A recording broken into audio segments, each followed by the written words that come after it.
Um bom dia a todos e todas vocês. O nosso boa noite também, né, aos queridos catequizandos e catequistas da quarta-feira à noite. Hoje nós vamos dar continuidade à nossa formação e antes a gente vai fazer uma oração inicial para a gente começar bem o nosso trabalho. Nós estamos reunidos em nome do Pai, do Filho e do Espírito Santo. Amém. Vinde, Espírito Santo, enchei os corações dos vossos fiéis e acendei neles o fogo do vosso amor. Enviai o vosso Espírito e tudo será criado, e renovareis a face da terra. Oremos. Ó Deus, que instruíste os corações dos vossos fiéis com a luz do Espírito Santo, fazei com que apreciemos retamente todas as coisas segundo o mesmo Espírito, e que gozemos sempre da sua consolação, por Cristo, Senhor nosso. Amém. Pai nosso, que estais nos céus, santificado seja o vosso nome.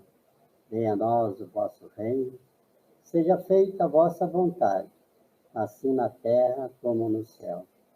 O pão nosso de cada dia nos dai hoje. Perdoai-nos as nossas ofensas, assim como nós perdoamos a quem nos tem ofendido. E não nos deixeis cair em tentação, mas livrai-nos do mal. Amém. Ave Maria, cheia de graça, o Senhor é convosco. Bendita sois vós entre as mulheres, e bendito é o fruto do vosso ventre, Jesus. Santa Maria, Mãe de Deus, rogai por nós, pecadores, agora e na hora da nossa morte. Amém. Então, acho que seria interessante a gente começar recordando os encontros que nós tivemos até agora. Alguém de vocês sabe quantos encontros nós já tivemos até agora? Nós já tivemos o primeiro encontro, quem sou eu? O segundo, o amor de Deus. O terceiro, o pecado e conversão. Quarto, Jesus, a solução de Deus. Quinto, pilares da Igreja Católica. E esse nosso de hoje é História da Salvação. Como nós já notamos, são 6 encontros. O nosso curso, a nossa formação, a nossa catequese é muito rápida. Então, é preciso que nós providenciemos, se alguém não providenciou ainda, a documentação necessária, porque logo, logo a gente já vai estar no final da evangelização, no final da catequese, e para não deixar em cima da hora, é bom que providenciemos a documentação necessária, para que quando chegar os momentos finais assim, do recebimento do sacramento, a gente não tenha assim, uma preocupação maior de sair às pressas procurando os documentos. Né? Então, meus queridos, a história da salvação se divide em 2 partes. Né? Antes, no Antigo Testamento, e depois, o Novo Testamento, após a vinda de Cristo. E como nós já falamos antes, Deus, na sua misericórdia infinita, ele, para reatar aquele elo de ligação que existia entre Deus e o homem, e que foi partido através do pecado dos nossos primeiros pais, ele enviou à Terra, enviou até nós, vários personagens importantes, por sinal, né? Abraão, Isaac, Jacó, Moisés, os profetas, os reis, os juízes, os sacerdotes. Abraão, Isaac e Jacó também são conhecidos como os patriarcas, né? Os primeiros pais da humanidade, né? Pais da humanidade. E quem seriam os sacerdotes? Sacerdotes, a gente vai dar só um ou dois exemplos, que são inúmeros, né? Eu começaria com Arão, que cuidava do templo, né? A função do sacerdote não é diferente com as dos de hoje, né? Cuidar do templo, fazer aquelas ofertas a Deus, né? Então, nós temos Arão, Abraão e outros, né? Em relação aos profetas, são inúmeros também, inúmeros profetas, né? Com suas profecias. Mas destacando 4 que são considerados profetas maiores, nós temos Isaías, Jeremias, Ezequiel e Daniel. Eles são chamados profetas maiores. Por quê? Porque são profetas que têm mais escritos na Sagrada Escritura. Por isso é que eles são considerados profetas maiores, né? E temos outros também. Em relação a reis, os reis que foram enviados também por Deus, nós temos Abraão também, Melquisedeque, Davi e Salomão. Estes foram os escolhidos por nós, porque na história da igreja, na história da salvação, eles têm um destaque assim todo especial, né? Começando por Davi, tem um acontecimento na vida de Davi que foi muito interessante e serve para retratar a misericórdia de Deus, né?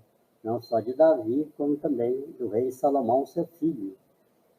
Davi, ele era o rei lá, o rei de Israel, e ele estava lá no seu castelo, no seu palácio, quando ele olhou pela janela e viu uma moça tomando banho despida, né? E ele olhou e desejou aquela moça lá. Só que ela era esposa de Urias, seu amigo, seu general. E aí o que ele fez para ficar com aquela mulher? Ele simplesmente colocou Urias na frente do exército dele e, em caso de guerra, quando eles foram guerrear, Urias foi morto, e aí então ele pôde ficar com Betsabá, que era a esposa de Urias, né? Com Betsabá, ele teve 4 filhos, sendo 3 homens e uma mulher, e um desses filhos é o rei Salomão, pessoa importantíssima também na história da igreja. Posteriormente, o rei Davi, vendo que ele tinha o mal que ele tinha praticado aos olhos de Deus, ele se arrependeu amargamente, pediu perdão, se prostrou-se em terra e, arrependido, até tem um Salmo 50 na Bíblia, que retrata muito bem o arrependimento de Davi. O Salmo levou o nome também, codinome, né, de Miserere, quer dizer, misericórdia, né? Um salmo muito bonito, Salmo 50, assim que vocês tiverem oportunidade, ir nas suas casas, assim com calma, procurem ler o Salmo 50, que é o Salmo de Davi, Salmo de arrependimento pelo que ele tinha feito, pelo pecado que ele tinha cometido em relação ao seu amigo e general, e por causa da traição. E falando de Salomão, filho do rei Davi, Salomão também é um personagem marcante, como eu disse, na história da igreja. Salomão era muito rico, né? Muito rico. Ele tinha um exército muito poderoso e era uma pessoa muito iluminada, ungida por Deus. Aliás, todos os sacerdotes, reis, todos eram ungidos, né? E Salomão também, então, era uma pessoa sábia, né? Tinha, assim, uma sabedoria que vem de Deus. Só para a gente ter ideia de um dos trabalhos, uma das atuações, um dos casos acontecidos com Salomão, eu vou dizer para vocês. Certa vez, o rei Salomão estava lá no seu palácio real, e chegou, existia lá no seu reinado duas senhoras, duas mulheres. E elas deram à luz, cada um com seu bebê, no mesmo momento. Só que um dos bebês faleceu. Então, aquela uma que mãe daquele bebê falecido, trocou o neném, o bebê, com a outra mãe lá. Aí o que aconteceu? Aí quando foi descoberto esse problema, infelizmente acontecido, aí as duas mães começaram a reclamar o bebê vivo, a criança viva, dizendo que era, cada um dizendo que era filho dela. E aquele impasse se prolongou e as mães acabaram sendo levadas na presença do rei Salomão. E o que o rei Salomão fez? Com a sua sabedoria divina, então, após ouvir as duas mães dizendo que o filho vivo era delas, o que ele fez? Então ele decidiu o seguinte, mandou chamar um guarda e colocou a criança na frente dele, a seus pés, e falou para o guarda partir a criança no meio, dar metade para uma mãe e a outra metade para outra mãe. Né? E quando o guarda foi fazer isso daí, ele levantou a espada para partir a criança no meio, aí uma das mães falou, não, entrega para ela, o filho é dela mesmo. Né? Aí o que o rei Salomão fez? Ao invés de dar para aquela mãe que a outra falou que era filho dela, ele deu para aquela uma que abriu mão da criança. Porque ele sabia, ela só não permitiu que a criança fosse partida ao meio por causa do amor que ela tinha pela criança. Então ela preferia fazer com que aquela criança vivesse junto à mãe falsa, a falsa mãe, do que ver a criança morta. Por aí a gente vê a sabedoria de Salomão, né? O discernimento que ele tinha a respeito de Deus. Né?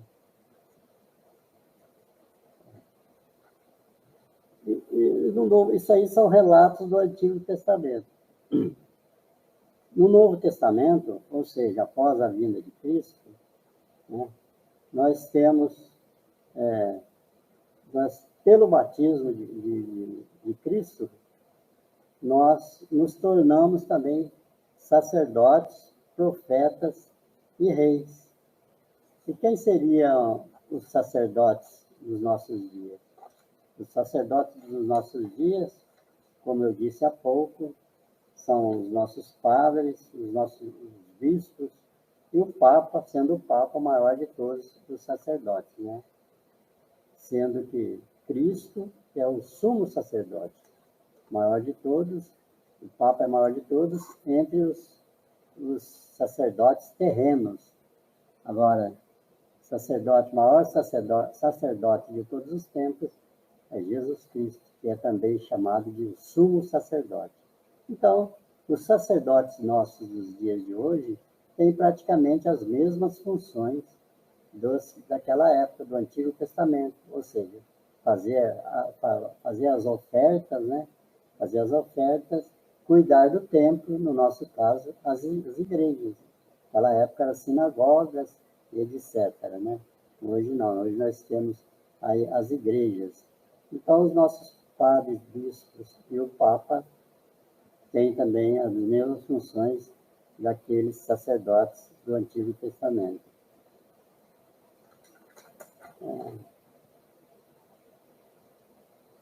Continuando, nós... sim, e a respeito dos leigos. Os leigos, quem são os leigos? Os leigos somos nós também. Quando nós ofertamos o melhor do nosso coração também a Deus, nós estamos também agindo como um verdadeiro sacerdote, né? Em relação aos profetas, nós somos profetas quando anunciamos a palavra de Deus, ou seja, quando evangelizamos, né? Esse trabalho que nós estamos fazendo aqui, evangelizando, anunciando a palavra de Deus, é equiparado ao trabalho de um profeta também. E rei, quando nos reunimos, o povo, para anunciar o reino de Deus, que não é deste mundo, né? Certa vez, aquelas pessoas, né, os discípulos, os seguidores de Jesus, quiseram consagrá-lo, nomeá-lo rei, e ele saiu assim, de fininho, vamos dizer assim, despercebidamente, e disse, não é esse rei que eu sou, o meu reino não é deste mundo, né? Porque eles achavam que Jesus seria um rei que iria revolucionar lá o mundo, libertá-los da escravidão, enfim. Ele disse que o meu reino não é deste mundo, né? E nós, como podemos contribuir neste mundo presente à história da Igreja, consequentemente, a nossa salvação e de todos os nossos irmãos? Nós podemos contribuir para que esse mundo melhore cada vez mais, para que nós tenhamos assim uma harmonia entre todos nós, entre todos os cristãos. Existem várias etapas da nossa vida que praticadas e colocadas em prática, elas vão ajudar com que haja um crescimento da nossa parte e também um crescimento da comunidade a quem nós pertencemos. Então, a gente começa com a paciência. Se nós formos pacientes em todas as nossas situações que nós nos defrontamos, aí, com certeza, a gente estará contribuindo, né? É muito comum a gente pedir paciência a Deus, que Deus nos dê paciência, mas quando nós nos defrontamos com alguma situação assim que nos deixa impaciente, a gente acaba ficando impaciente, né? E sendo que a gente sempre pede para ter paciência, paciência, paciência. E quando a impaciência não nos vem, a gente acaba se perdendo. A justiça também, né? A justiça é muito importante que nós, evangelizadores, principalmente nós evangelizadores, né? A justiça, todos nós temos que ser justos nessa vida, né? Como Jesus disse certa vez no Evangelho, dai a César o que é de César e dar a Deus o que é de Deus, né? Solidariedade. A solidariedade também é uma virtude importantíssima. Temos que ser solícitos, solidários com o nosso irmão, com a nossa irmã. O homem não foi criado para viver só, mas para viver em comunidade. Então é importante que quando houver sempre oportunidade de alguém estiver precisando da nossa ajuda, a gente ser solidário com o nosso irmão. Também temos que ter misericórdia. Temos que ser misericordiosos, ou seja, colocar-se no lugar do outro, né? Às vezes a gente se depara em alguma situação e a gente se limita mais a criticar, fazer comentários negativos, né? Ao invés de a gente se colocar no lugar do outro, ter misericórdia. Seria bom que a gente imaginasse como que seria o nosso comportamento se a gente estivesse no mesmo lugar da pessoa que está passando por sérias atribulações. E, acima de tudo, temos que ser caridosos. Caridosos. A caridade, o sinônimo muito forte de caridade é o amor. Nós temos que ser amorosos, né? O nosso amor tem que se prevalecer em todos os momentos da nossa vida. E como podemos ser caridosos? Às vezes a gente fica imaginando que para ser caridoso tem que fazer também coisas assim importantíssimas, coisas extraordinárias, que realmente sejam notáveis, né, na comunidade. Mas a caridade, no menor, num dos gestos mais simples que possa aparecer, se nós fizermos com todo o amor no nosso coração, nós estaremos sendo caridosos, né? Como, por exemplo, ajudar um deficiente ou um idoso a atravessar a rua, né?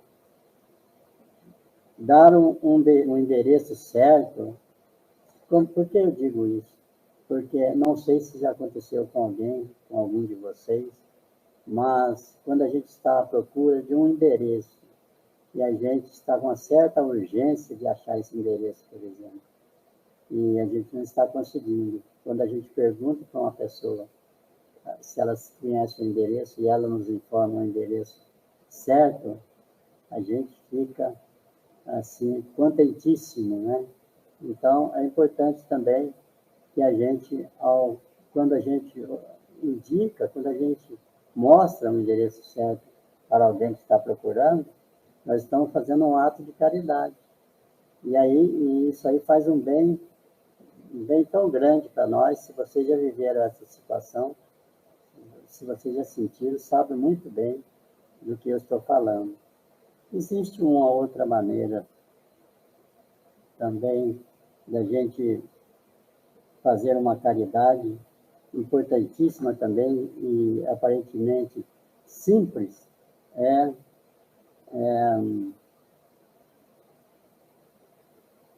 colocar o endereço, emprestar o nosso ouvido para outra pessoa. Às vezes um irmão, uma irmã chega perto da gente e se lamentando, né, cheio de lamúrios, tristeza, né? E a gente vai ouvindo, ele fala, só ele que fala, a gente se limita a escutá-lo, e depois de um certo tempo, ele para de falar, já muda o assunto, começa a conversar coisas mais amáveis, mais saudáveis, né? E depois despede da gente com um sorriso, com alegria e agradecendo a gente. Na verdade, ele queria somente que alguém ouvisse ele falar, né? Ouvisse o seu desabafo. Eu acho que vocês também eu penso que vocês, se algum de vocês também já passaram por essa situação. Então, é importante que a gente também dedique um momento da nossa vida, quando nós nos depararmos com uma situação dessa, que sejamos pacientes, generosos, justos, né? E, acima de tudo, caridosos para perder alguns minutos, né? Entre aspas, né? Perder alguns minutos e ouvir esse nosso irmão, porque com certeza nós também estaremos crescendo espiritualmente, né? Agora, o nosso encontro já está chegando ao final. A gente vai reservar um tempo maior para que a gente possa dialogar e interagir mais no dia que a gente vai se encontrar pessoalmente, no dia que for passado esse vídeo para vocês aí. E, então, eu vou me limitar agora a passar algumas datas, somente algumas datas, de quando aconteceu, por exemplo, a aliança com Abraão. A aliança com Abraão, uma das primeiras alianças, por que não dizer a primeira aliança de Deus com a humanidade, aconteceu no ano 1800 a.C. 1800 a.C. A aliança com Moisés já veio um pouquinho antes, né? 1250 antes de Cristo. Aliança com Davi, 1000 anos antes de Cristo. E a existência dos profetas, né? Aliança, o envio dos profetas, por volta dos anos 600 antes de Cristo. Nós temos também, no Novo Testamento, várias profecias, inúmeras profecias e inúmeros cumprimentos dessas profecias também. Esse é um assunto que a gente vai tratar também mais detalhadamente no nosso encontro pessoal, né? Mas eu só queria destacar aqui uma das profecias e o seu cumprimento, que eu acho lindíssimo e interessante mesmo. A profecia é do profeta Isaías, está no seu livro, no capítulo 61, dos versículos 1 e 2. Diz o seguinte, prestem atenção, vocês. O Espírito do Senhor repousa sobre mim, porque o Senhor consagrou-me pela unção, enviou-me a levar a boa nova aos humildes, curar os corações doloridos, anunciar aos cativos a redenção e aos prisioneiros a liberdade. Proclamar um ano de graças da parte do Senhor e um dia de vingança do nosso Deus e consolar todos os aflitos. Esta foi a profecia de Isaías.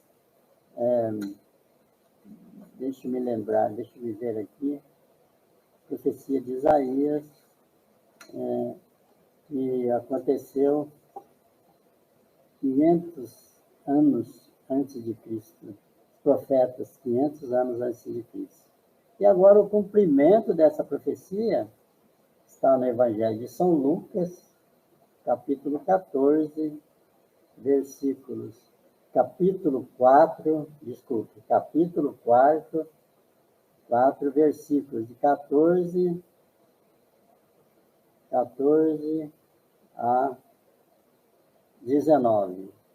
Diz assim, o cumprimento dessa profecia que foi lida para vocês agora.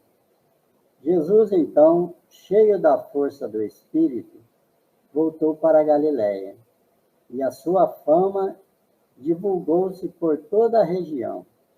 Ele ensinava nas sinagogas e era aclamado por todos.